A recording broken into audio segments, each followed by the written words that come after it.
Hello everyone. కెనడాలో దొరికిన క్రాబ్స్తో టేస్టీగా క్రాబ్ కర్రీని చేద్దాం రండి. గ్రాసరీస్కి వెళ్ళినప్పుడు ఈ క్రాబ్స్ కనిపించాయి. ఇంకా చూడగానే బయట ఉన్న వెదర్కి ఇలా స్పైసీగా క్రాబ్స్ కర్రీ చేసుకొని తింటే అదిరిపోద్దని ఇంకా తీసేసుకున్నాం.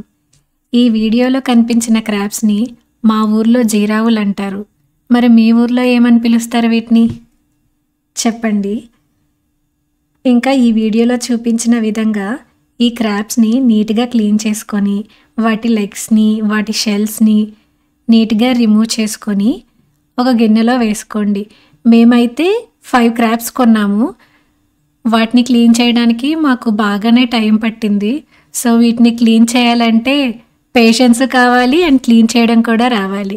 క్లీన్ చేసిన తర్వాత అందులో సాల్ట్, కారం, కొంచెం పసుపు వేసి వాటిని బాగా కలిసేలా ఆ గిన్నెలోనే పైకి కిందకి అలా కదుపుకోండి.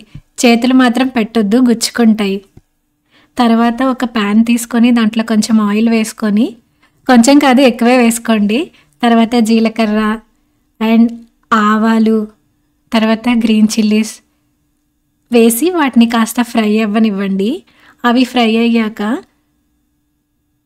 మనం కట్ చేసుకున్న ఆనియన్స్ని అందులో వేసుకొని వాటిని కూడా అలా మిక్స్ చేస్తూ బాగా ఫ్రై అవ్వనివ్వాలి.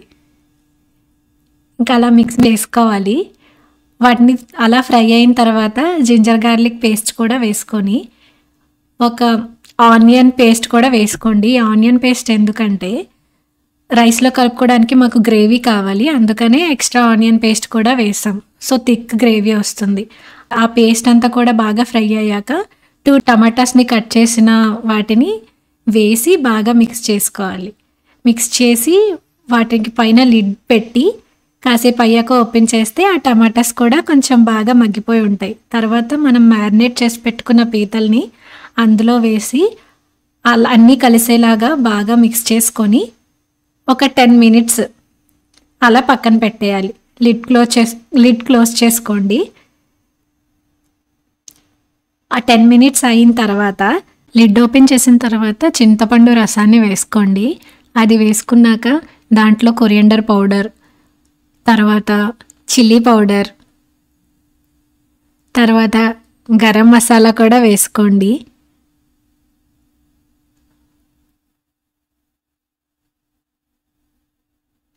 సాల్ట్ కూడా వేసుకోండి.